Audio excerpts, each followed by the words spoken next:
The machine. Let's read the story of a poor woman who never felt defeated with her difficulties. She faced all her difficulties with a brave heart. Jaya's poverty had added to the number of years in her age.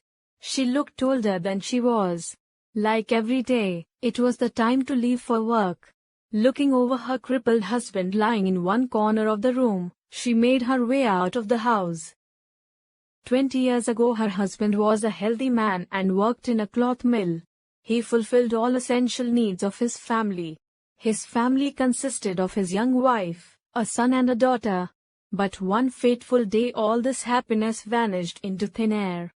He met with an accident at the mill and lost his right leg, and his left hand had become immobile permanently. The man who had ambitions to educate his children and make them big people was now too helpless to feed them even. But Jaya was a brave lady. She took the bull by the horns.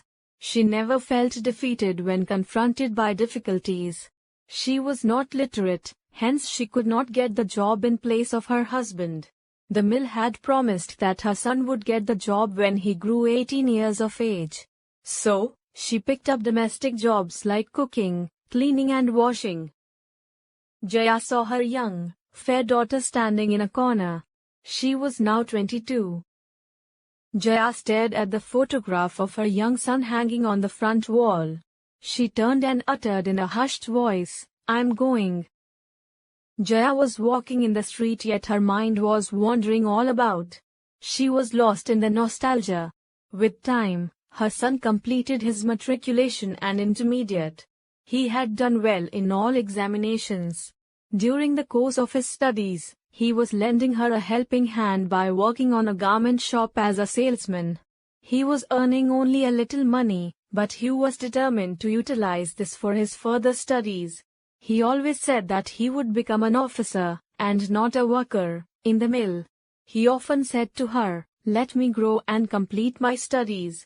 You will not have to work as a housemaid then. You will live an easy life. I will do everything to keep you happy." When he turned 18, he joined his father's mill and continued to study in the night. He loved his mother very much. He wanted his mother to stop doing the work of a maidservant, but she wished to continue. After all, her daughters had to be married. She tried to save every paisa she could, and promised her son that she would leave her job after his sister's marriage. But her son was not in the favor of marrying his sister at this time, because he wanted her to marry when he would have become an officer. That will help get a better boy for her. But last year all hell broke on Jaya. She lost her son too in an accident when the machine developed some snag. He was electrocuted to death. Destiny had been very harsh on her. "How can I live on this tragedy?" thought Jaya. Perhaps the thought of her young daughter kept her alive. Mechanically walking, Jaya stopped in front of the house where she washed clothes. As she stepped into the house, she found her master, Sushil, and his family in the lobby opening up a new pack. It was a new washing machine. At this, her glowing eyes dampened as she could foresee her dark days ahead. She had been washing clothes at this house for many years. Sushil turned towards Jaya and said in a serious voice, "Jaya, you have served us for a pretty long time diligently and honestly, and we value it, but we will not be able to help you anymore. We don't need your services now." She tried to conceal her damp eyes. She said in a trembling voice, "Master, you know I have a daughter of marriageable age. If you turn me out, I will have nowhere to go for my livelihood." "But you work at 2 more houses too," said Sushil. "Yes, I worked. But 2 weeks ago, at one house I cooked and they have bought a microwave oven and they no more need my services. At another, they have bought a vacuum cleaner which cleans quicker and cleaner than I can." "Oh, still we can't help. We are sorry. You see, this machine costs far less than you do." Saying so, Sushil took out his wallet and paid her dues and 50 rupees over that as a tip. Jaya had no way out but to walk away. The parting words of Sushil's wife that they would help her if she needed, could not provide her any solace. She had lost her job, the only means to support her family, and getting another job would be much difficult. Sushil was going to celebrate his 50th birthday next week, and he had bought this washing machine as a part of this celebration. He worked in a large private company as a senior clerk. After Jaya walked out, he too got ready for his office. He entered his office holding a box of sweets.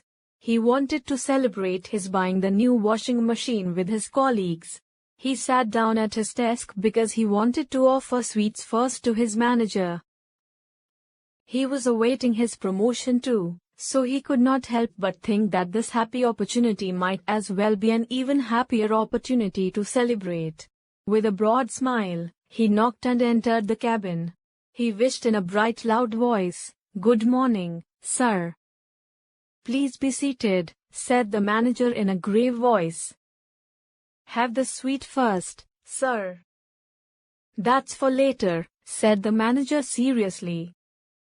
Sushil sat down before the manager, but he could guess something unpleasant in the manager's voice. Have I committed some mistake? This was the first thought that arose in his mind. His joy had dampened a bit. "I have called you in to discuss something serious." The manager's tone was sufficient to perplex Sushil. "Mr. Sushil," continued the manager, "you are one of the employees whom this company cherished the most. You have served the company for a pretty long time honestly and diligently, and the company values it. The company doesn't need your services anymore." Sushil felt as if the carpet was being pulled away from under his feet. He felt his heart sinking. He said in a trembling voice, "Sir, I have a daughter of marriageable age. If you turn me out, I will have nowhere to go for my livelihood." "We can't help. The chairman has decided to computerize the company. If you remember, the company had advised all employees to learn computer. All those employees who did not pay heed to this advice are being laid off." "Sir," any word failed to come out of Sushil's mouth. The manager handed him over an envelope. "But you will get a month's salary and bonus at the end of 1 month. Please come then and collect your payment." Sushil stood up from his chair. He was feeling giddy. The manager too stood up and shook his hand. Sushil did not know whether to offer sweets to the manager or not. He came out of the office empty-handed and headed for his house.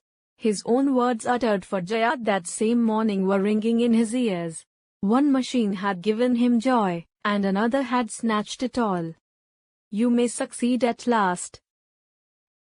Passions and violence destroy labor. But hope and energy is hard to blast. Stick tight to your integrity. You may succeed at last. Think with care before you start. Of your business and methods to cast. Labor faithful with an honest heart. You may succeed at last. Personal vigilance is the price of prosperity. Frugality saves without driving so fast. Prat for rights but not ignore charity. You may succeed at last.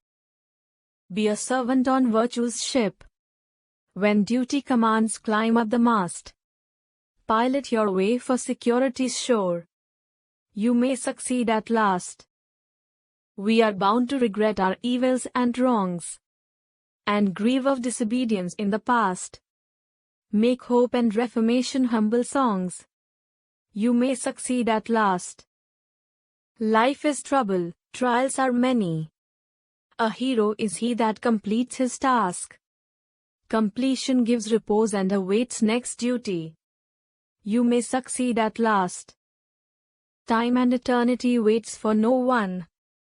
Honor and duties are many and vast. Pursue your way, noble daughter and son. You may succeed at last. All blessings of God is bestowed upon us.